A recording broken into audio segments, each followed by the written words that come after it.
سارے وظائف جو آپ کر سکتے ہیں وہ ضرور کریں.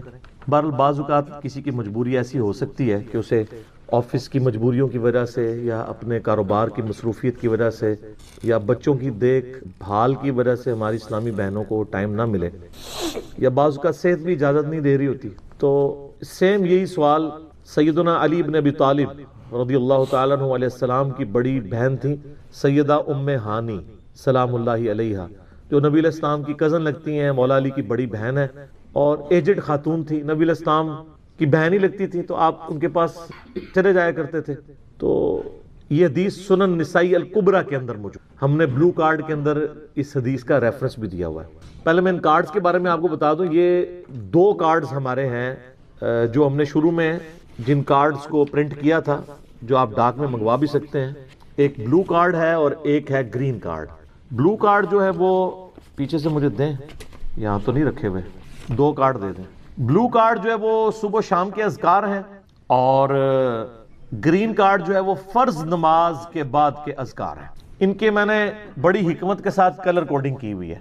یہ بلو کارڈ ہے، یہ آپ کو PDF اس کا ahlsunnatpak.com سے آپ ڈاؤن لوڈ کر سکتے ہیں. ایپ بھی بنی ہوئی ہے، ہارڈ کاپی بھی ہماری اکیڈمی سے آپ منگوا سکتے ہیں.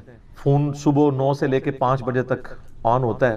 +92 کے کوڈ کے ساتھ 32159000162 032159000162. بلو کارڈ میں حکمت ہے. آپ بتا، بلو کارڈ دنیا کا ایک بلو کارڈ ہے، وہ ہے UK میں ورک پرمٹ کو بلو کارڈ کہتے ہیں. یہ آخرت کا بلو کارڈ ہے، صبح و شام کے سنت اذکار، اکثر بخاری مسلم سے. دوسرا کارڈ ہے یہ گرین کارڈ، آخرت کا. دنیا کا بھی گرین کارڈ ہوتا ہے، وہ تو سب کو ہی پتا ہے، امریکن نیشنلٹی. یہ آخرت کا گرین کارڈ، فرض نماز کے بعد سنت اذکار. پھر میں نے ایک مختصر کارڈ بھی بلو کارڈ میں سے نکالا، یہ اورنج کارڈ، جادو ٹونا، وبائی امراض، قدرتی حادثات سے بچنے کے سنت وظائف. یہ سب آپ کو PDF فارم میں اویلیبل ہیں، فریلی آپ ڈاؤن لوڈ کر کے. اس میں صرف 5 اذکار ڈالے تھے. جو بلو کارڈ پورا نہیں پڑھ سکتا کم از کم یہ پڑھ لے، تو اس کے لیے اس معاملے میں انشاءاللہ تعالی آسانی ہو جائے گی. تو یہ تینوں کارڈ جو ہے نا جی، کوشش تو کریں کہ یہ کارڈ روزانہ آپ لوگ پڑھیں، آپ کے لیے بینیفیشری ہوں گے انشاءاللہ تعالی. بل سنن نسائی الکبریٰ کی طرف آئیں، وہ جو حدیث میں بیان کر رہا ہوں. ترمذی میں بھی روایت موجود ہے، لیکن ترمذی والی روایت جو ہے نا کمزور ہے. صحیح سند اس کی سنن نسائی الکبریٰ کے اندر ہے. ہمارے بلو کارڈ میں 19 نمبر کے اوپر یہ وظیفہ ہے. انٹرنیشنل نمبر کے مطابق 10680 10680 نمبر حدیث ہے. سیدہ ام ہانی کہتی ہیں یا رسول اللہ میں بوڑھی ہو گئی ہوں، لمبے وظیفے مجھ سے کوئی نہیں ہوتے، مجھے کوئی ایک وظیفہ ایسا بتا دیں جو میں کر لوں، میرے لیے کفایت کرے. سر جو وظیفہ پھر لیا ہے نا مولا علی کی بہن نے، وہ ایسا وظیفہ ہے کہ مجھے ابھی تک اتنا تگڑا اور کوئی وظیفہ نہیں احادیث میں نظر آیا جس کی اتنی فضیلت ہو. آپ علیہ السلام نے فرمایا 100 دفعہ روزانہ سبحان اللہ پڑھ لیا کرو، تمہیں 100 غلام آزاد کرنے کا ثواب ملے. سر روزہ اگر آپ توڑ بیٹھیں تو ایک غلام آزاد کرنا پڑتا ہے، تو 100 روزوں سے بھی کے برابر یہ آپ سمجھ لیں. 100 دفعہ الحمدللہ پڑھ لیا کرو، تمہیں 100 گھوڑے اللہ کی راہ میں جہاد کے لیے بھیجنے کا ثواب ملے. 100 دفعہ اللہ اکبر پڑھ لیا کرو، تمہیں 100 اونٹ اللہ کی راہ میں بھیجنے کا، قربان کرنے کا، نہر کرنے کا ثواب ملے گا. 100 اونٹ، سر ایک اونٹ کی قیمت آلموسٹ 2-2.5 لاکھ روپے، کروڑوں روپے کا وظیفہ ہے جی. یہ ملینز آف ڈالرز کا یہ وظیفہ ہے فری میں. اور 100 دفعہ لا الہ الا اللہ پڑھ لیا کرو، یہ زمین و آسمان کے درمیان جتنا فاصلہ ہے اس کو ثواب سے بھر دے. سر لا الہ الا اللہ کے پھر برابری کون کر سکتا ہے؟ وہ حدیث بطاقہ ہے نا، کاغذ کے پرزے والی حدیث جامع ترمذی میں، کہ ایک شخص کے 99 دفاتر گناہوں کے کھولے جائیں گے اور نامہ مال تل رہا ہوگا، تو اللہ تعالیٰ فرمائے گا میں کسی کے ساتھ ناانصافی نہیں کرتا. دوسری طرف ایک کاغذ کا ٹکڑا ڈالا جائے گا جس پہ لا الہ الا اللہ لکھا ہوگا. وہ شخص کہے گا یہ ایک ٹکڑا کیا کر سکتا ہے، بس وہ رکھنے کی دیر ہوگی، وہ پڑھنا بھاری ہو جائے گا. اللہ کے نام سے تو وزنی کوئی چیز نہیں ہو سکتی. اسے کہتے ہیں کاغذ کے پرزے والی حدیث. اس کے لیے جنت کا حکم ہو جائے گا. لا الہ الا اللہ کا مقابلہ نہیں ہے. تو یہ 4 وظیفے ہیں، سبحان اللہ، الحمدللہ، اللہ اکبر، لا الہ الا اللہ. یہ اتنا محبوب وظیفہ ہے کہ جو سنن نبی داؤد میں، جامع ترمذی میں صلاۃ و تسبیح والی حدیث ہے، اس میں 300 دفعہ کون سے کلمات پڑھے جاتے ہیں؟ یہی سبحان اللہ والحمدللہ ولا الہ الا اللہ واللہ اکبر. بس اتنا ہی پڑھنا ہوتا ہے. یہ ولا حول ولا قوت الا باللہ کی حدیثیں الگ سے ہیں، لیکن صلاۃ و تسبیح میں اتنا ہی پڑھنا ہوتا ہے، 4 کلمات. حتیٰ کہ صحیح مسلم میں حدیث ہے، نبی علیہ السلام نے فرمایا یہ 4 کلمات مجھے ہر اس چیز سے بڑھ کر محبوب ہیں جن پہ سورج طلوع ہوتا ہے. یعنی دنیا اور جو کچھ دنیا کے اندر ہے اس سے بڑھ کر مجھے یہ چیز محبوب ہے کہ میں یہ 4 کلمات کہہ لوں, سبحان اللہ والحمد للہ ولا الہ الا اللہ واللہ اکبر. اور صحیح مسلم کی ایک اور حدیث ہے کہ نبی علیہ السلام نے فرمایا اللہ تعالیٰ کو اس سے بڑھ کر کوئی اور کلمات محبوب نہیں ہے, اور یہ حصہ بخاری میں بھی ہے اس کا, اور اس میں اللہ تعالیٰ کی طرف سے کوئی پابندی نہیں ہے, تم ان کی ترتیب بھی بدل سکتے ہو. یعنی سبحان اللہ کے بعد آپ اللہ اکبر پڑھ لیں, پھر لا الہ الا اللہ, کوئی فرق نہیں. یہ ایک اوپن چیز ہے. آپ یوں بھی کر سکتے ہیں کہ پہلے 100 دفعہ پڑھ لیں سبحان اللہ سبحان اللہ سبحان اللہ, الحمدللہ الحمدللہ الحمدللہ, اللہ اکبر, کیونکہ را کو پھر لام سے ملائیں گے, اللہ اکبر اللہ اکبر اللہ اکبر, لا الہ الا اللہ لا الہ الا اللہ لا الہ الا اللہ. اور یوں بھی پڑھ سکتے ہیں, وہ زیادہ بہتر ہے, سبحان اللہ والحمد للہ ولا الہ الا اللہ واللہ اکبر, کیونکہ اکبر پہ وقف کریں گے, ورنہ یہ سبحان اللہ تو الحمدللہ ہی پڑھ نہیں سکتے آپ, کیونکہ الحمدللہ الحمدللہ بنے گا کانٹینیوس, جیسے اللہ اکبر اللہ اکبر اللہ اکبر بن, تو وقف کرنا پڑے گا. سوائے سبحان اللہ کے, سبحان اللہ یہ تو پڑھ سکتے ہیں, لیکن الحمدللہ کو الحمدللہ وقف کرنا پڑے گا. اللہ اکبر اگر ملائیں گے تو اللہ اکبر اللہ اکبر, را کو لام سے, تو اس کی بجائے اتنی مشکل میں نہ پڑھیں, سبحان اللہ والحمدللہ ولا الہ الا اللہ واللہ اکبر. ایک تسبیح پڑھ لے, چاروں وظیفے 100 دفعہ ہو جائیں گے, کیونکہ نبی علیہ السلام نے اجازت دے دی ہے نا, آگے پیچھے دائیں بائیں کچھ بھی کر سکتے ہو. اور یہ ترتیب تو صلاۃ و تسبیح میں موجود ہے, نبی علیہ السلام نے کلمات پڑھے بھی ہیں. آپ کو پتہ ہے تبلیغی جماعت والے 3 وظیفے بتاتے ہیں, ویسے بڑی سمجھداری سے ہی کسی نے وہ ڈیوائز کیے ہوئے ہیں. 100 دفعہ وہ یہ بتاتے ہیں سبحان اللہ والحمد للہ ولا الہ الا اللہ واللہ اکبر, وہ ساتھ وہ بھی بتاتے ہیں ولا حول ولا قوت الا باللہ, وہ بھی پڑھ سکتے ہیں, وہ بھی صحیح بخاری میں رات کو اٹھتے وقت کی دعا ہے. ہل علی العظیم تک بھی پڑھ سکتے ہیں, وہ ابن ماجہ میں موجود ہے. میرا ایک یوٹیوب پہ کلپ ہے 6 کلموں کا ثبوت, تو میں نے بتایا 4 کلمے ثابت ہیں, 2 مولویوں کے لکھے ہوئے ہیں, آخری والے جو ہیں. تو بلکہ وہ میرا بیٹا تو وہ کورس میں آیا تو اس نے وہ 2 یاد ہی نہیں کیے, تو اس کو ماں کہہ رہی یاد کرو, کہتی ثابت, وہ کہتا ثابت ہی نہیں ہے تو کیوں سارے یاد کرو. ہم ریکویسٹ کریں گے, ہمارے پاس بھی وہ کورس اسلامیات کا جو ہے نا اس کو ریویو کرنے کے لیے بھیجا ہوا ہے ہماری اکیڈمی میں انہوں نے, تو ہم اس میں ان کو ریکویسٹ کریں گے کہ یہ آخری 2 کلمے نکال دیں, پہلے 4 کلمے ثابت ہیں. وہ تو ثابت ہی نہیں ہے, تو خام خواہ لوگوں کو آپ رٹا رہے ہیں. الٹا جن لوگوں کی شادی ہونے والی ہوتی ہے وہ بیچارے ٹینشن میں پڑے ہوتے ہیں 6 کلمے یاد کرنے کے, حالانکہ کلمے کے ساتھ تو کوئی تعلق ہی نہیں اس کے. تو یہ جو صلاۃ و تسبیح کے اندر بھی پڑھا جاتا ہے, لیکن اس میں لا حول ولا قوت الا باللہ نہیں, وہ تو لادہ سے بخاری مسلم میں حدیث ہے کہ جنت کے خزانوں میں سے ایک خزانہ ہے لا حول ولا قوت الا باللہ. تو آپ پڑھنا چاہتے ہیں ضرور پڑھیں, اس میں وظیفے کے طور پہ آپ پوری تسبیح اس کی پڑھ لیں بے شک. تو تبلیغ جماعت والے یہ بتاتے ہیں 100 دفعہ درود شریف بتاتے ہیں اور 100 دفعہ استغفار بتاتے ہیں, تو بہت انٹلیکچوئل چیز ہے. یہ وظیفہ اتنا کمال ہے کہ آپ کے ہر فرض نماز کے بعد یہ وظیفہ نبی علیہ السلام نے مشروع کیا ہے. مسلم شریف میں حدیث ہے ہر فرض نماز کے بعد یہ وظیفہ پڑھنے والا کبھی نامراد نہیں جاتا. 33 دفعہ سبحان اللہ, 33 دفعہ الحمدللہ, اور 34 دفعہ اللہ اکبر.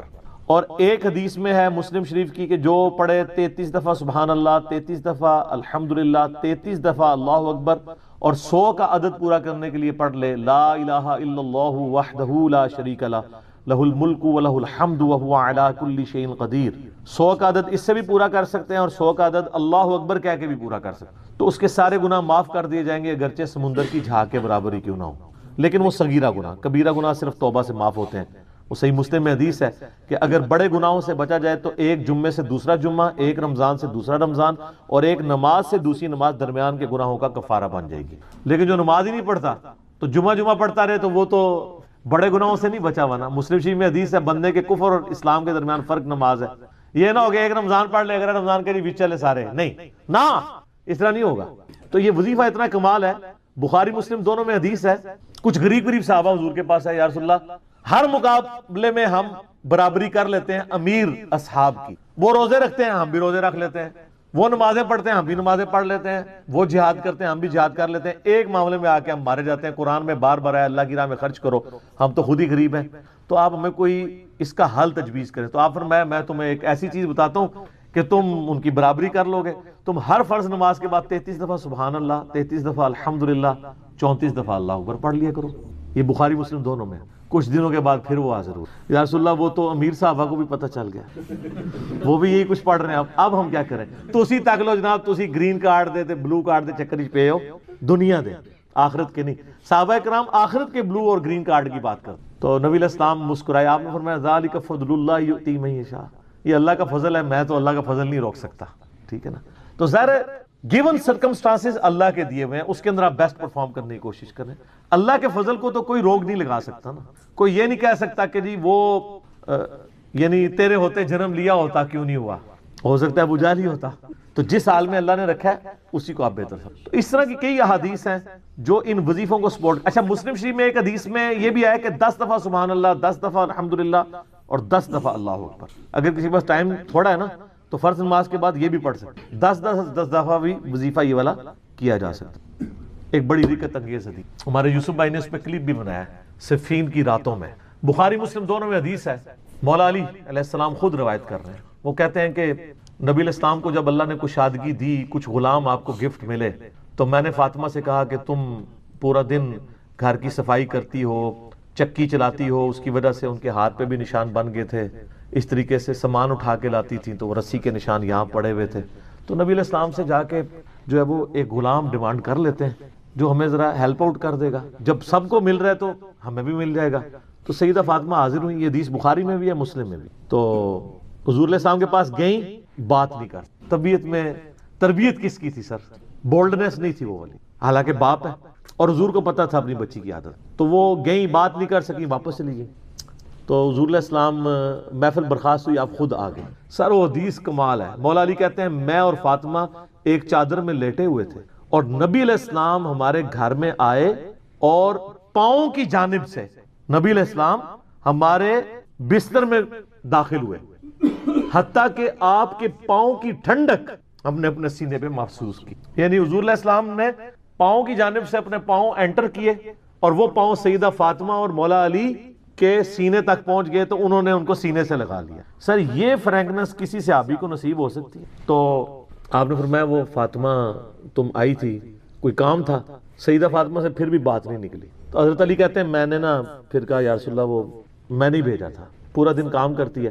آپ کی بیویاں کہتی ہیں ہماری کوئی ذمہ داری نہیں ہے. یہ بھی تو بیوی تھی نا. بخاری مسلم میں حدیث ہے جنتی عورتوں کی سردار ہے فاطمہ سلام اللہ علیہا. تو میں نے غلام کے لیے عرض کیا تھا یہ تھک جاتی ہے, ہمیں ہیلپ آؤٹ کر دے گا. آپ علیہ السلام فرمایا میں تمہیں سے بہتر نہ چیز عطا کروں؟ کہ یا رسول اللہ عطا کریں. یعنی آپ لوگ تو سمجھ رہے ہوں گے کہ غلام مانگا ہے تو شاید ایک گھوڑا بھی ساتھ گفٹ مل جائے گا. ان کا جب رات کو بسترے پہ جانے لگو نا تو 33 دفعہ سبحان اللہ, 33 دفعہ الحمدللہ اور 34 دفعہ اللہ اکبر پڑھ لیا کرو. یہ تمہارے لیے اس غلام سے بھی بہتر ہے. یعنی سارے دن کی تھکاوٹ اتر جائے گی. سر یہ بہت بہترین وظیفہ ہے. تو اچھا, یہ حدیث مولا علی پوری زندگی سنایا کرتے تھے کیونکہ حضرت فاطمہ اور مولا علی کی ایک محبت بڑی مثالی تھی. پھر لوگ بھی جو ہے نا وہ مولا علی سے پوچھا کرتے تھے وہ فاطمہ والی حدیث, تسبیح فاطمہ, اسے تسبیح فاطمہ اسی لیے کہا جاتا ہے. تو یہ حدیث جب بیان کی مولا علی نے تو آگے نے تابعین نے پوچھ لیا, بخاری مسلم دونوں میں ہے, کہ حضرت علی کہتے ہیں کہ وہ دن ہے آج کا دن ہے, میں نے کبھی یہ وظیفہ چھوڑا نہیں ہے. سر استقامت تو خود مل جاتی ہے. جس کے بسترے میں جا کے نبی علیہ السلام وظیفہ سکھا رہے ہوں تو وہ پوری زندگی اس واقعے کو کبھی بھول سکتا ہے کہ مجھے خود آ کے میرے بسترے میں آ کے, اور حتیٰ کہ آپ کے قدم مبارک میرے سینے سے لگے تھے, اس حال میں حضور نے مجھے یہ تحفہ دیا ہے, وہ تحفہ کوئی بھلا سکتا ہے؟ تو تابعی نے کہا کہ مولا علی سے کہا کہ کیا جنگ صفین کی راتوں میں بھی آپ یہ وظیفہ پڑھا کرتے تھے جب مسلمانوں پہ اتنا مشکل وقت تھا, آپ میدان جنگ میں تھے. آپ دیکھیں 30 سال کے بعد مولا علی کو تلوار دوبارہ اٹھانا پڑی اسلامی نظام کو بچانے کی. تو مولا نے کہا ہاں صفین کی راتوں میں بھی میں نے کبھی یہ وظیفہ نہیں چھوڑا. تو اس پہ وہ کلپ بنایا تھا صفین کی راتوں میں. یہ اتنا کمال کا وظیفہ. اللہ تعالیٰ ہمیں اس وظیفے پہ استقامت دے, اور کچھ نہ کر سکیں یہ ضرور کیا کریں. بخاری مسلم میں حدیث ہے, عائشہ کہتی ہیں نبی علیہ السلام نے فرمایا کہ اللہ تعالیٰ کو سب سے بڑھ کر محبوب عمل وہ ہے جو مستقل مزاجی سے کیا جائے, خواہ تھوڑا ہی کیوں نہ ہو, بنسبت اس عمل کے جو بہت زیادہ ہو لیکن مستقل مزاجی سے نہ ہو. ایک بندہ ایک دن 1000 دفعہ سبحان اللہ پڑھتا ہے, اگلے دن 10 دفعہ پڑھتا ہے, اس سے بہتر روزانہ ہی 10 دفعہ پڑھ لے. تو یہ وظیفہ 100 دفعہ پڑھنے کے لیے کوئی زیادہ ٹائم ریکوائرڈ نہیں ہوتا. آپ روٹین میں ہیں, آپ پاس دونوں آپشن ہیں, الگ الگ کر کے پڑھ لیں تب بھی ٹھیک ہے, ایک ہی دفعہ میں پڑھ لیں سبحان اللہ والحمدللہ ولا الہ الا اللہ واللہ اکبر تب بھی درست ہے. اور فرض نماز کے بعد تو اور کوئی وظیفہ، ایک آیت الکرسی والا وظیفہ اور یہ تسبیح فاطمہ والا وظیفہ اور تکبیر بلند کرنا، استغفار پڑھنا، اللہم انت السلام منک السلام، سارے اذکار اس میں لکھے ہوئے ہیں. چند ایک وظائف تو ضرور پڑھیں اور اس میں یہ والا وظیفہ کبھی نہ چھوڑیں، یہ بہت ایکسٹرا آرڈنری. مغرب کی اذانیں شروع ہو چکی ہیں، بقیہ صلوات انشاءاللہ اذان مغرب کے وقفے کے بعد انشاءاللہ. جزاکم اللہ. جامعہ ترمذی میں اور مسند امام احمد میں صحیح سند کے ساتھ یہ حدیث موجود ہے کہ اللہ کے محبوب صلی اللہ علیہ وآلہ وسلم نے فرمایا کہ جو شخص قیامت کو اپنی آنکھوں سے دیکھنا چاہے تو وہ سورۃ التکویر پڑھ لے اور سورہ الانفطار پڑھ لے، یہ دونوں صورتیں آ جائیں گی، اور سورۃ الانشقاق پڑھ لے، وہ اس کے بعد آتی ہے سورۃ المطففین کے بعد. یہ تین صورتیں ایسی ہیں کہ اگر کسی نے قیامت کو اپنی آنکھوں سے دیکھنا ہے، وہ یعنی ویڈیو فلم اس کی دیکھنی ہے قیامت کے دن کا نقشہ، تو ان تین صورتوں کو پڑھ لیں. بڑی جاندار یہ صورتیں ہیں. اللہ کا نام لے کے شروع کرتے ہیں. اعوذ باللہ من الشیطان الرجیم، بسم اللہ الرحمن الرحیم. اذا الشمس کورت، وہ وقت یاد کرو جب سورج کو لپیٹ دیا جائے گا. وَإِذَا النُّجُومُ انْكَدَرَتْ، اور ستارے بکھر جائیں گے. میں نے پہلے بھی عرض کیا قیامت والے دن اللہ تعالیٰ نے گریویٹیشنل فورس کو ڈسٹرب کر دینا ہے، اور اس کا اینڈ رزلٹ یہ ہے کہ پھر گریویٹی اگر ڈسٹرب ہو جائے تو اس کائنات کے اندر جتنے اجرام فلکی ہیں، جتنے بھی سیٹلائٹس ہیں، یہ سب کے سب تباہ و برباد ہو جائیں گے. جتنے بھی سن ہے، جتنے بھی سورج ہیں، وہ تمام کے تمام اس کی وجہ سے ایک دوسرے میں مل کے ختم ہو جائیں گے. تو وہ وقت یاد کرو جب سورج کو لپیٹ دیا جائے اور ستارے بکھر جائیں. وَإِذَا الْجِبَالُ سُيِّرَتْ، اور پہاڑوں کو اکھیڑ دیا جائے. اس روئے عرض پہ سب سے مضبوط چیز جو ہے نا اللہ کی مخلوقات میں سے، وہ پہاڑ ہے. کوئی بھی جاندار یا ہماری لینگویج میں جو بے جان چیزیں ہیں، چاہے وہ درختوں کی فارم میں ہوں، جاندار چیزیں چاہے جانوروں کی فارم میں ہوں، کوئی بھی اتنی مضبوط نہیں ہے اپنی کنسٹرکشن کے اعتبار سے جتنے پہاڑ ہیں. بلکہ یہ پوری زمین کی ڈائنامک بیلنسنگ ان پہاڑوں کی وجہ سے. تو پہاڑ بھی گریوٹی کی وجہ سے ڈسٹرب ہو کے اون کی طرح بکھر رہے ہوں. جیسے روئی کے ریشے اڑتے ہیں نا جب اس کی دھنائی کی جاتی ہے، اس طرح یہ پہاڑ اس زمین کے اوپر تیر رہے ہوں گے. زمین بالکل فلیٹ کر دی جائے گی. اللہم اجرنا من النار، اللہم اجرنا من النار. وَإِذَا الْعِشَارُ عُطِّلَتْ، جب اونٹنیاں، ایسی اونٹنیاں جو کہ پریگننٹ ہوں اور ان کے بچے پیدا ہونے والے ہوں، وہ بھی بکھرتی ہوئی ہر طرف نظر آئیں. عرب کے لوگ اصل میں جو یہ اونٹنیاں تھی نا، جو پریگننٹ اونٹنیاں تھی، جس طرح آج کل ہمارے سب کانٹیننٹ کے معاشرے میں جب بھینس کا بچہ ہونے والا ہوتا ہے تو بڑی اس کو پروٹوکول سے، بڑی حفاظت سے اس کو رکھا جاتا ہے، کیونکہ آمدہ جتنی روزی ہے اسی سے وابستہ ہوتی ہے. تو عرب کے لوگوں میں اونٹ کی بڑی اہمیت تھی. اونٹ کے بغیر تو ان کی زندگی سمجھ لے کسی بھی راستے پہ، سفر پہ گزر نہیں سکتی تھی، کیونکہ اونٹ کو اللہ نے ایسی کوالٹیز دی ہیں جو دنیا میں اور کسی جانور کے پاس نہیں ہے. 1 مہینے تک بغیر پانی پیے وہ سفر کر سکتے. یہ کوالٹی تو کسی بھی جاندار کی نہیں ہے، وہ سٹور کر لیتا ہے پانی اپنے اندر. تو جب اونٹنی جو ہے وہ پریگننٹ ہوتی تھی، حاملہ ہوتی تھی، تو وہ بڑی اس کی حفاظت رکھتے تھے کہ اب اولاد ہوگی اس کی تو ہم نے اس کو آگے لے کے چلنا ہے. تو عرب کے لوگوں کو اسی چیز کی طرف توجہ دلائے گی کہ جس اونٹنی کو تم بڑا ایسٹ سمجھتے ہو اپنی زندگی میں، وہ قیامت والے دن وہ پریگننٹ اونٹنیاں بھی گویا کہ اس طرح بکھر رہی ہوں گی، ان کا مالک بھی ان سے بے خبر ہوگا. اونٹنیاں کیا، سورہ الحج کے شروع میں آیا کہ جو ماں ہے وہ بھی اپنے بچے کو بھول جائے گی. ہر چیز، ہر انسان نشے کی حالت میں دکھائی دیتا ہوگا، حالانکہ وہ نشے میں نہیں ہوگا بلکہ اللہ کا عذاب شدید ہوگا. یہ سورۃ الحج کی شروع کی آیات ہے. میں نے سورۃ القیامہ میں بھی کور کی تھی، آج کراس ریفرنس کے طور پہ ان کو میں نے صرف کوٹ کر دیا، آپ خود پڑھ لیجئے گا. وَإِذَا الْوُحُوشُ حُشِرَتْ، جب سارے وحشی جانور بھی یکجا کر دیے جائیں گے. یعنی اللہ کا ایسا خوف ہوگا کہ وحشی جانور بھی سہمے میں ہوں گے. ورنہ آپ سوچ سکتے ہیں کہ بکری اور شیر ایک جگہ پہ جمع ہوں اور شیر بکریوں پہ حملہ آور نہ ہو. یہ دوسرے وحشی جانور بھی آپ کو دیکھیں کہ آپس میں لڑتے ہیں. شیر اور چیتوں کی لڑائی ہو جاتی ہے، مگرمچھ اور شیروں کی لڑائی ہو جاتی ہے. یہ سارے لڑنے والے جنگلی جانور بھی قیامت والے دن ایک جگہ جمع ہوں گے، لیکن لڑ رہے نہیں ہوں گے. وہ ایسا خوف کی کیفیت ہوگی کہ وہ بھی ڈر کے مارے سہمے میں کھڑے ہوں. انسانوں کی بھی کیا حالت ہونی ہے، تو وہ وحشی جانور بھی، کیونکہ قیامت دن ان کو بھی زندہ کیا جائے گا. صحیح مسلم میں حدیث ہے کہ قیامت والے دن اللہ تعالیٰ ایک سینگ والی بکری اور ایک بغیر سینگ والی بکری، جس نے دنیا میں آپس میں لڑائی کی اور سینگ والی بکری نے بغیر سینگ والی بکری کو سینگ مارا، تو اللہ تعالیٰ قیامت والے دن، صحیح مسلم کی حدیث ہے، دونوں کو زندہ کرے گا اور بغیر سینگ والی بکری کو سینگ دیے جائیں گے اور سینگ والی کے سینگ چھین لیے جائیں گے کہ آج تم اپنا بدلہ اتارو۔ بدلے کا دن ہے جی وہ، مالک یوم الدین، قیامت کا دن، بدلے کا دن۔ دنیا میں کسی بڑے سے بڑے بدماش کی بدماشی چل سکتی ہے، لیکن آخرت میں لمن الملک اليوم، آج کے دن کس کی بادشاہت ہے؟ للہ الواحد القہار، اس اکیلے اللہ کی جو سب پہ چھایا ہوا ہے۔ آپ دیکھیں یہ سورۃ المومن کی آیت ہے، اللہ نے قیامت کے دن اپنا نام ہی القہار رکھا ہوا ہے، سب پہ چھایا ہوا۔ تو اللہ تعالیٰ فرماتا ہے اس دن وحشی جانور بھی سہمے میں کھڑے ہوں گے ایک جگہ۔ وَإِذَا الْبِحَارُ سُجِّرَتْ، جب سمندر بھڑکا دیے جائیں گے۔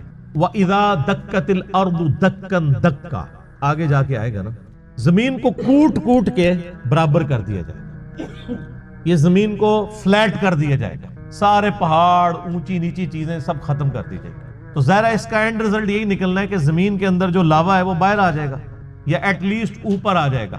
تو یہ جو سمندر ہیں، آپ کو پتا ہے سمندروں کے نیچے بھی آتش فشاں ہیں، بعض اوقات سمندروں کے اندر آتش فشاں پھٹتے ہیں تو ایک نئے نئے جزیرے بھی نمودار ہو جاتے ہیں۔ اکثر ٹی وی پہ خبر بھی آتی ہے کہ فلاں سمندر میں، پیسیفک اوشن میں یا اٹلانٹک کے اندر ایک نیا جزیرہ نمودار ہوا ہے۔ وہ جزیرہ کیسے اوپر آتا ہے؟ نیچے وہ آتش فشاں جو ہے وہ اگلتا رہتا ہے، لاوا، وہ سمندر کے پانی میں ٹھنڈا ہوتا رہتا ہے، وہ لاوا جمع ہو کے پورے کا پورا ایک نیا آئر لینڈ بن جاتا ہے۔ اور وہ آتش فشاں اتنے طاقتور ہیں کہ ان کی وجہ سے بعض اوقات جب پانی کے اندر ابال پیدا ہوتا ہے، جیسا کہ آپ کسی پانی کے برتن میں کوئی پتھر پھینکیں تو اس میں سے لہریں جنریٹ ہوتی ہیں نا، تو اسی طریقے سے سمندر کے اندر جب آتش فشاں پھٹتے ہیں نا تو اس کے جو بڑا بڑا لاوا نکلتا ہے وہ بڑے بڑے پتھروں کی فارم میں بن جاتا ہے، لیکن اس کی وجہ سے زمین کے اس لاوے کی وجہ سے سمندر کے اندر ویوز پیدا ہوتی ہیں، جیسا کہ باہر سے پتھر مارنے کی وجہ سے ہوتی ہیں، چاہے باہر سے پتھر مارا جائے چاہے اندر سے پتھر ہو، تو وہ ایک دفعہ ویوز تو نکلیں گی، اور وہی ویوز ہیں جو سونامی کی شکل میں۔ اور آپ جا کے ذرا یوٹیوب پہ ویڈیوز دیکھ لیں، ایک ایک سونامی آتا ہے تو لاکھوں لوگوں کی زندگی اور کروڑوں کی اور اربوں ڈالرز کی جو کنسٹرکشنز ہیں ان کو ختم کر دیتا ہے۔ تو قیامت والے دن بھی یہی ہونا ہے کہ وہ لاوا جب اگلا جائے گا تو یہ جو بڑے بڑے سمندر ہیں یہ سمجھیں کہ دیگیں بن جائیں گی، جیسے دیگ آپ آگ کے اوپر چڑھا دیں۔ اب یہ سارے سمندروں کے نیچے جب یہ آگ سلگ رہی ہوگی تو وہ نقشہ وَإِذَا الْبِحَارُ سُجِّرَتْ، جب سمندر بھڑکا دیے جائیں گے۔ ظاہر ہے سمندر کے اندر آگ لگ جائے گی، کیسے؟ سمندروں کے نیچے وہ آتش فشاں کی دیگیں ہوں گی تو یہ سمندر کے پانی بھی گرمائش کی وجہ سے ابل رہے ہوں گے۔ اللہم اجرنا من النار۔ سر انسان کی جائے پناہ کیا ہوگی پھر؟ تو خوش نصیب تو وہ لوگ ہیں جن کو اللہ کے عرش کا سایہ نصیب ہوگا۔ بخاری و مسلم میں حدیث ہے کہ قیامت والے دن اللہ کے سائے کے سوا، یعنی اس کے عرش کے سائے کے سوا اور کوئی سایہ نہیں ہوگا، اور 7 طرح کے لوگ اس کے عرش کے سائے کے نیچے ہوں گے۔ ان میں سے ایک شخص وہ ہے جس نے جوانی میں توبہ کر، در جوانی توبہ کردن شیوائے پیغمبری، یہ پیغمبروں کا طریقہ ہے جوانی میں توبہ کر۔ بوڑھا ہو کے تو شیر بھی شکار کرنا چھوڑ دیتا ہے۔ لن تنالوا البر حتى تنفقوا مما تحبون، تم کبھی بھی نیکی کا اعلیٰ درجہ حاصل نہیں کر سکتے جب تک کہ اپنی پسندیدہ چیز اپنے رب کو نہ دے دو۔ انسان کی زندگی میں سب سے پسندیدہ چیز اس کی جوانی ہے، جو جوانی اپنے رب کو دے دے تو ظاہر ہے وہ پھر اس چیز کا حقدار ہے کہ اسے اللہ کے عرش کا سایہ نصیب ہو۔ اس کے علاوہ بھی اور لوگ ہیں، اگر آپ نے وہ حدیث ڈیٹیل سے پڑھنی ہے تو وہ حدیث بخاری مسلم دونوں میں ہے۔ آپ مشکات کی پہلی جلد میں کتاب المساجد چیپٹر میں چلے جائیں تو یہ آپ کو شروع میں یہ حدیث مل جائے گی، کیونکہ اس میں ایک وہ شخص بھی ہے جس کا دل مسجد میں اٹک رہا ہو، اسی لیے وہ مساجد والے چیپٹر میں لے کے آئے ہیں مشکات والے امام۔ تو اللہ تعالیٰ فرماتا ہے اس دن سمندر بھڑکا دیے جائیں گے۔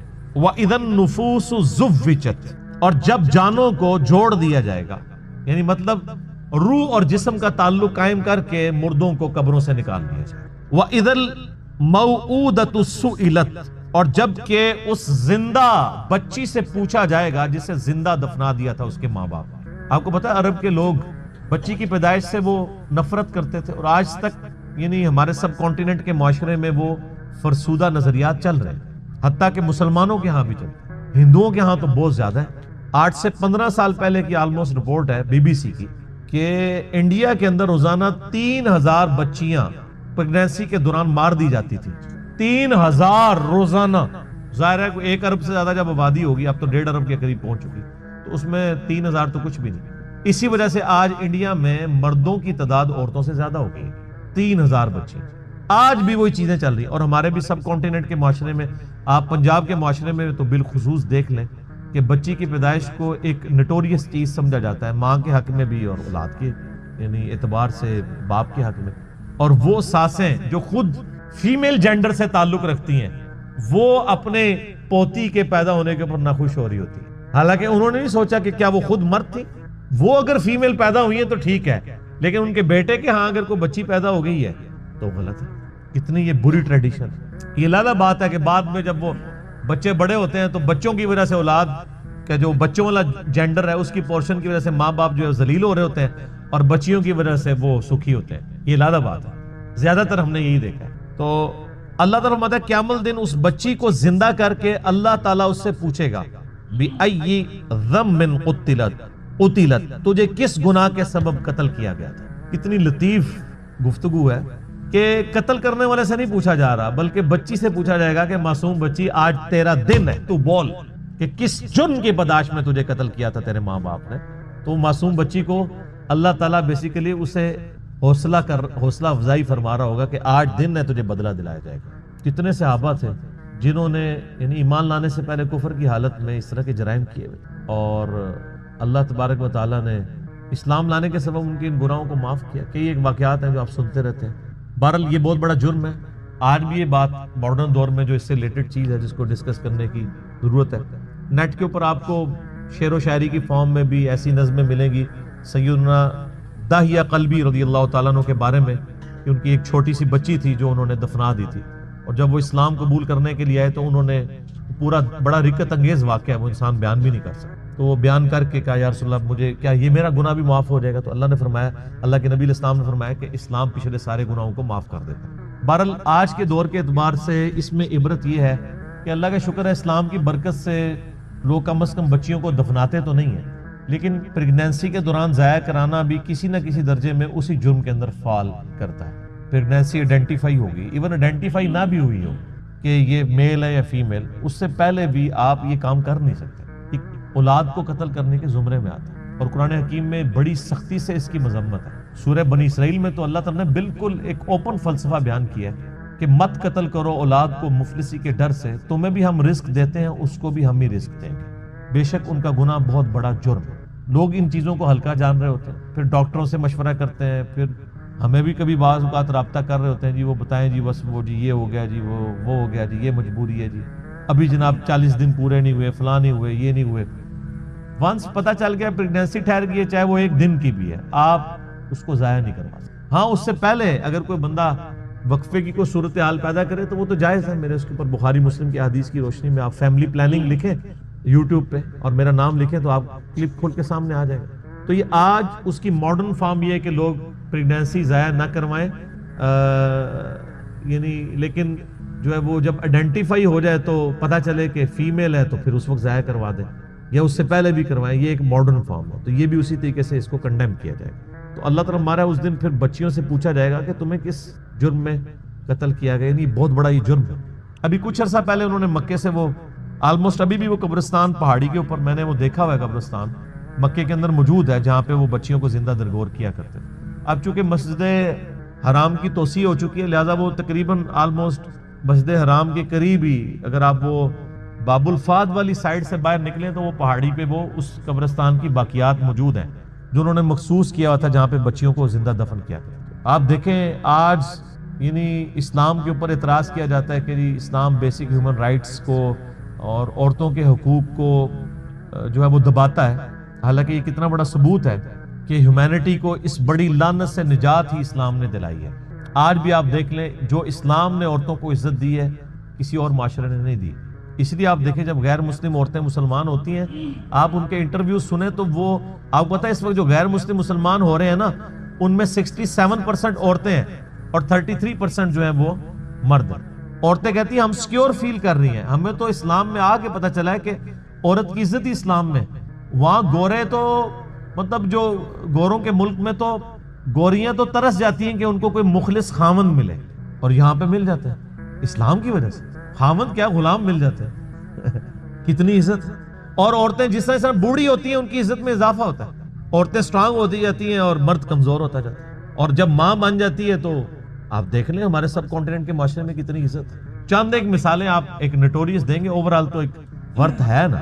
اسی لیے یعنی جو غیر مسلم عورتیں مسلمان ہوتی ہیں وہ اسی چیزوں کو اپریشیٹ کرتی ہیں۔ آپ مسلمان عورت کو پوری زندگی اس پہ قائل کرتے ہیں کہ وہ نقاب کرے، اور غیر مسلم عورت مسلمان ہوتے ہی حجاب شروع کر دیتی ہے، اور آپ ان کے انٹرویو سنیں، وہ آپ کو خود بی بی سی انٹرویو کر چکی ہے ان سے، سی این این پہ آئے ہوئے ہیں، وہ کہتا ہے انہوں نے ڈیفینڈ کیا پورا نقاب کر کے عورتیں بیٹھی ہیں، اور کوئی جاہل عورتیں نہیں، پڑھی لکھی عورتیں، بلکہ آپ یوٹیوب پہ ایک ڈیبیٹ ہے، غالباً ایک فرانس میں ایک میکینیکل انجینئر تھی، وہ عورت جو مسلمان ہوئی اس نے پورا کالا نقاب اور پورا برقع کیا ہوا، اور دوسری طرف انہوں نے ایک مسلمان ملک کی ایک بال کھول کے مسلمان عورت بٹھائی ہوئی تھی، اور ڈیبیٹ یہ ہو رہی تھی کہ برقع ضروری ہے کہ نہیں۔ وہ غیر مسلم مسلمان ہونے والی برقعے کو ڈیفینڈ کر رہی تھی، اور جو پیدائشی مسلمان ہے کچھ بھی ہے تیرے محبوب کی امت سے ہے، وہ کہہ رہی تھی یہ ضروری نہیں ہے۔ تو پھر اس عورت نے جو نیو مسلم تھی اس نے جو دلائل دیے ہیں، یوٹیوب کے اوپر یہ ڈیبیٹ پڑی ہوئی آپ دیکھ لیں، تو اس نے کہا میں نے تو اسلام میں آ کے اسلام کی خوبصورتی دیکھی ہے کہ عورت کی عزت ہے، ورنہ ہم جب اس طرح ہی پھرتی تھی تو ہمیں ہر کوئی کموڈٹی کے طور پہ دیکھتا تھا، آج ہم نے نقاب کیا ہوتا ہے تو کم از کم ہمیں ایک کموڈٹی کے طور پہ تو پیش نہیں کیا جاتا۔ اسلام کے اندر عزت ہے ایک عورت کی۔ تو قیامت والے دن اللہ تعالیٰ پھر اس بچی سے پوچھے گا جسے دفنا دیا گیا تھا زندہ یا قتل کر دیا گیا تھا، وَإِذَا الصُّحُفُ نُشِرَتْ، اور جب اعمال نامے کھولے جائیں گے، وَإِذَا السَّمَاءُ كُشِطَتْ، اور جب آسمان کی کھال ادھیڑ دی جائے گی۔ اس کا ایک معنی یہ بھی ہو سکتا ہے کہ آسمان بھی پھٹ جائے گا اور اوپر کی مخلوقات بھی انسانوں کو نظر آنا شروع ہو جائیں گی۔ اور یہ کھال ادھیڑنے کا ذکر سورہ رحمان میں بھی ہے کہ قیامت والے دن آسمان بالکل سرخ ہو جائے گا، جیسے آپ کسی جانور کی کھال ادھیڑیں تو اندر سے سرخ گوشت نکلتا ہے، اللہ کے غضب کی وجہ سے وہ سرخ نظر آ رہا ہوگا۔ وَإِذَا الْجَحِيمُ سُعِّرَتْ، اور جب جہنم دہکا دی جائے گی۔ جہنم ابھی بھی موجود ہے لیکن اس وقت ذرا اسے پھر مزید دہکایا جائے گا، تاکہ بلکہ وہ تو جوش مار رہی ہوگی مجرمین کے لیے، قرآن میں آتا ہے، اور جب مجرم پھینکے جائیں گے وہ کہے گی حل من مزید، اور بھی ہے تو میرے اندر داخل کیا جائے۔ اللہم اجرنا من النار، آمین۔ وَإِذَا الْجَنَّةُ أُزْلِفَتْ، اور جب جنت قریب کر دی جائے گی، یعنی وہیں پہ جن لوگوں نے دنیا میں اچھے کام کیے ہیں ان کی حوصلہ افزائی شروع ہو جائے گی، جنت بھی آ جائے گی، حاضر کر دی جائے گی، اور دوزخ بھی۔ عَلِمَتْ نَفْسٌ مَا أَحْضَرَتْ، یہ 13 آیات کے بعد اصل میں کانٹے کی بات کی گئی ہے کہ یہ سب کچھ باتیں کیوں ہو رہی ہیں۔ عَلِمَتْ نَفْسٌ مَا أَحْضَرَتْ، ہر نفس جان لے گا، اپنے سامنے پائے گا جو کچھ اس نے اللہ کے پاس بھیجا تھا، وہ حاضر کر دیا جائے گا۔ کسی نے دنیا میں نافرمانی کی تھی تو اس کا نام مال اس طرح کا سامنے آ جائے گا، اور جس نے دنیا میں ڈرتے ہوئے اللہ کے تابع فرمان بن کے اطاعت اختیار کی تھی، اس کے پیغمبروں کی پیروی کی تھی، اس کا نام مال بھی لا کے سامنے کر دیا جائے۔ تو ظاہر نام مال جب سامنے آئے گا تو پھر انسان اپنے اوپر خود ہی گواہ ہوگا۔ تو سورہ بنی اسرائیل میں آتا ہے کہ جب انسان کا نامہ مال سامنے رکھا جائے گا تو وہ اللہ تعالیٰ فرمائے گا آج تو اپنا حساب کرنے کو خود ہی کافی ہے، خود ہی اپنا حساب کر۔ اس لیے آپ دیکھ لیں یہ جو اخلاقی حص جو اللہ نے انسان کے اندر رکھی ہے کتنی ایکسٹرا آرڈنری ہے، کہ آج بھی دنیا کا بدکار سے بدکار شخص بھی، خواہ کو کسی مذہب سے تعلق رکھتا ہو یا ایون مذہب سے تعلق نہ بھی رکھتا ہو، اس سے بھی اگر پوچھیں نا کہ جھوٹ بولنا اچھا کام ہے یا سچ بولنا، تو دنیا کا سب سے بڑا جھوٹا بھی کہے گا کہ سچ ہی بولنا چاہیے، کیونکہ اخلاقی حص ہے۔ کسی کے ساتھ دھوکہ دہی کرنا یہ اچھا کام ہے یا کسی کے ساتھ حسن سلوک سے پیش آنا یہ اچھا ہے؟ وہ کہے گا جی دھوکہ دہی دینا جو برا ہے، حسن سلوک سے پیش آنا چاہیے۔ کسی کے ساتھ ظلم کرنا اچھا ہے یا کسی کی خیر خواہی کرنا؟ یہ اللہ نے ہماری انسٹنکٹ کے اندر یہ ساری کی ساری کوالٹیز رکھتی ہیں۔ فَأَلْهَمَهَا فُجُورَهَا وَتَقْوَاهَا، برائی اور اچھائی کا مادہ اندر۔ انبیاء کرام تو صرف اس کو ایکٹیویٹ کرتے ہیں نور علی نور، انبیاء کی دعوت نہ بھی پہنچے تب بھی انسان کے اندر جو اخلاقی حصہ ہے اس کی وجہ سے وہ اللہ کی بارگاہ میں اکاؤنٹیبل ہے، کیونکہ انسان برائی کو برائی سمجھتا ہے، اچھائی کو اچھائی سمجھتا ہے، خواہ وہ کسی معاشرے میں رہتا ہو۔ تو ہر جان پھر اس دن اپنے نامہ اعمال کو سامنے دیکھ لیں۔ یہاں پہ بھی آپ دیکھ لیں جو یہ کالجز کے یونیورسٹیز کے وہ بڑے جو یعنی بے حیائی کی زندگی گزارنے والے سٹوڈنٹس بھی ہیں نا، آپ ان کے بھی انٹرویوز کریں نا اگر، اور ان سے پوچھیں کہ آپ کی بیوی کیسے ہونی چاہیے، تو کہیں گے جی نیک شریف وہ پردہ کرتی ہو، اور اپنی حالت کیا ہوتی ہے؟ تو انسان کی انسٹنکٹ کے اندر موجود ہے۔ تو آپ جو کچھ پسند کر رہے ہیں اس کے لیے پھر ایفرٹ بھی پٹ کریں نا۔ خود آپ کی جو کریکٹر ہے، آپ کا کردار جو ہے وہ بے غیرتی کے اوپر مبنی ہے، اور آپ کی خواہش جو ہے وہ غیرت والی ہے تو ایسا تو نہیں ہوگا، ان پٹ اچھی ہوگی تو آؤٹ پٹ اچھی نکلے گی، ان پٹ نیگیٹو کا کبھی بھی آؤٹ پٹ پازیٹیو رزلٹ نہیں آتا۔ فلا اقسم بالخنس الجوار الکنس، اللہ فرماتا ہے نہیں اقسم، میں قسم کھاتا ہوں، یہ وہ لا آ گئی ہے نا، یعنی یہ سارے فرسودہ خیالات ہیں۔ جو لوگ کہتے ہیں نا قیامت نہیں آئے گی، نا، غلط کہتے ہیں۔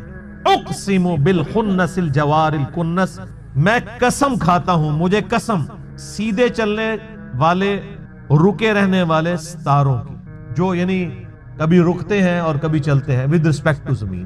آپ یہ کبھی رات کے وقت بھی اگر آپ نارتھ سٹار کو ڈھونڈنا ہو نا، تو وہ جو بڑا سا چمچا جسے کہتے ہیں نا ہم دبے اکبر، اس کے جو نچلے والے دو ستارے ہیں ان کی سیدھ میں نارتھ سٹار ہوتا ہے، تو وہ پوری رات آپ کو اس کی پوزیشن یوں نارتھ سٹار کے گرد یوں گھومتی ہوئی نظر آئے گی۔ رات کے وقت ادھر ہے تو آپ سحری کے وقت دیکھیں گے وہ یہاں پہنچا ہوگا۔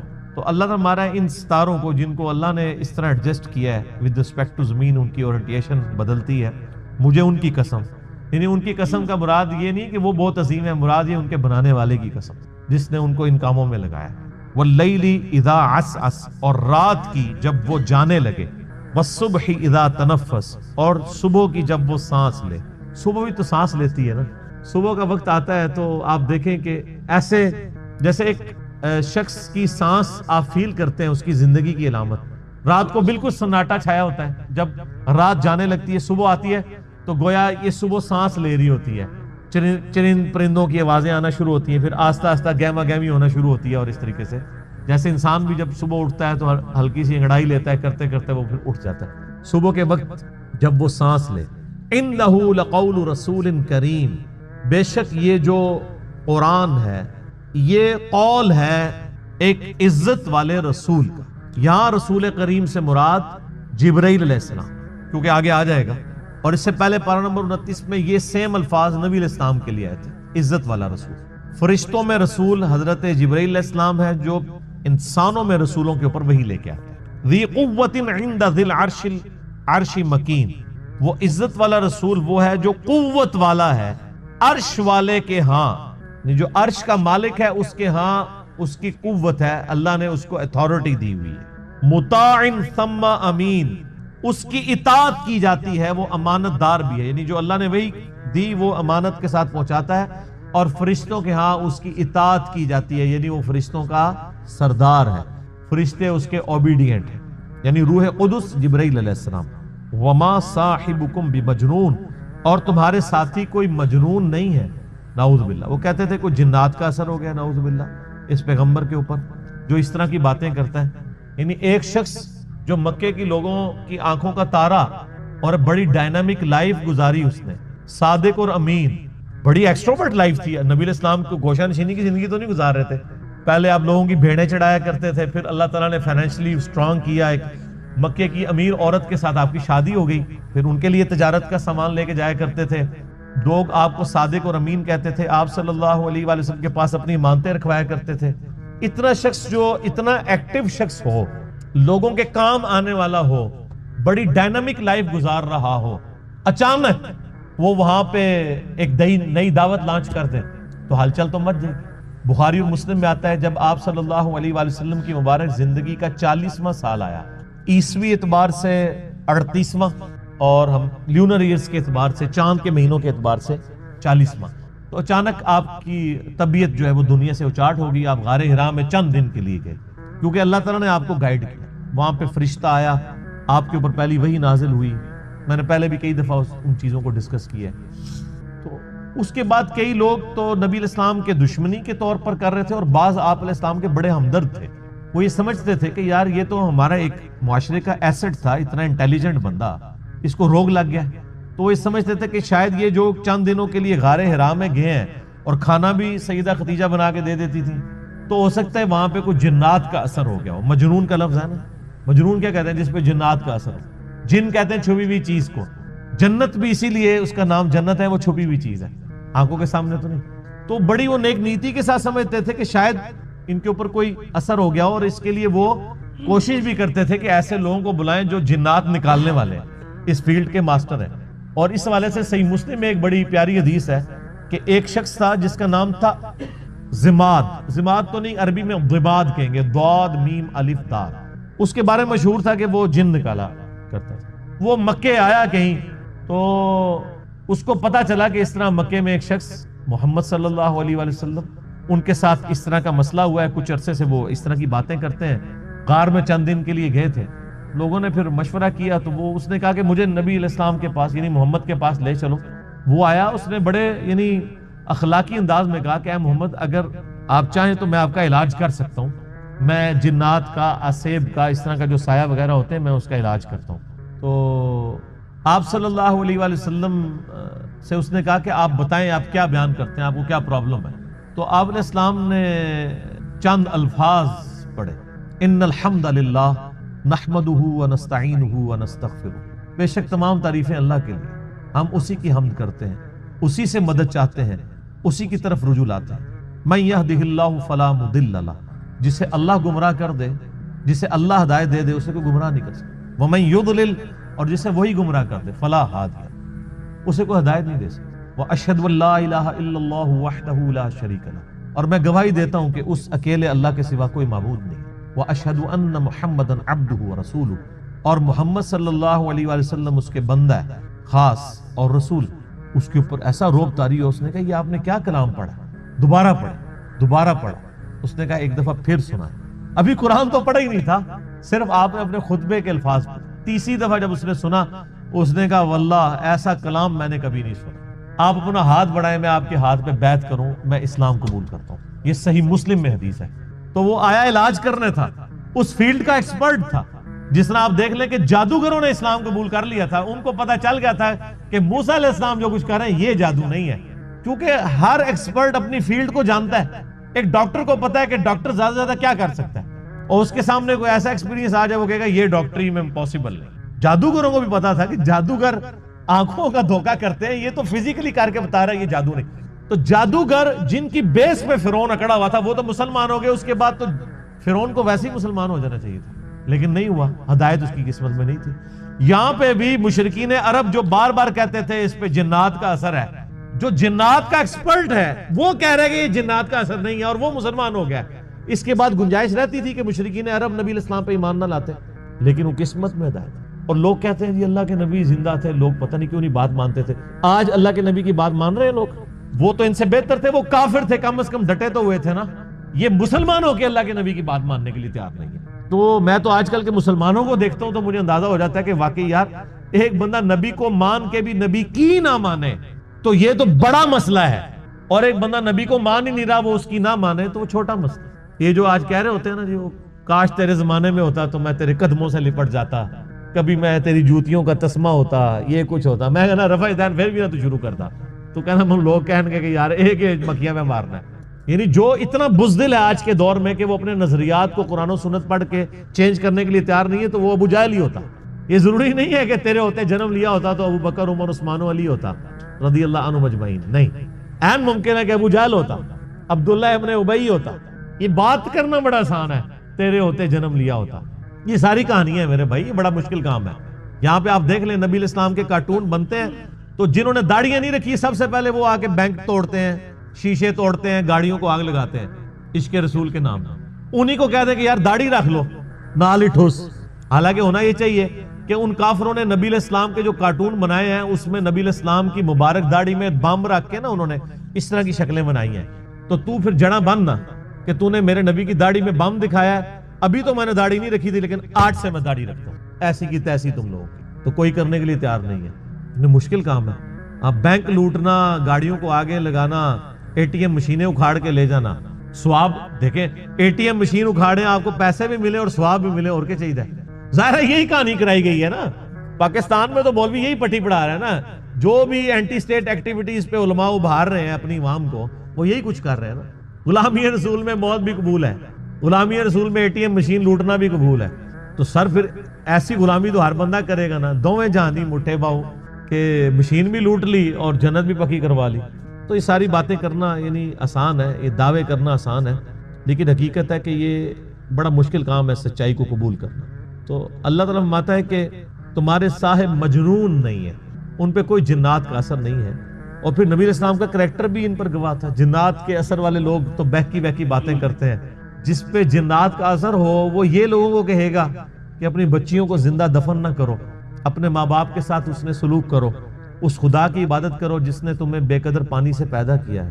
اس طرح کی اخلاقی اقدار جس پہ جنات کا اثر ہو تو اس طرح کی باتیں تو نہیں کریں۔ پھر سورہ یونس میں اللہ تعالیٰ شروع میں آیت نمبر 14، 15، 16 میں آپ کو ملے گا، اللہ تعالیٰ فرماتا ہے کہ یہ کہتے ہیں کہ اے نبی ان سے فرما دو اگر اللہ نہ چاہتا تو میں کبھی قرآن تم پہ نہ پڑھتا۔ اور یہ کافر کہتے ہیں کہ نبی اس قرآن کو بدل دو یا کوئی اور قرآن لے آؤ، یعنی یہ تو بہت سخت قرآن ہے۔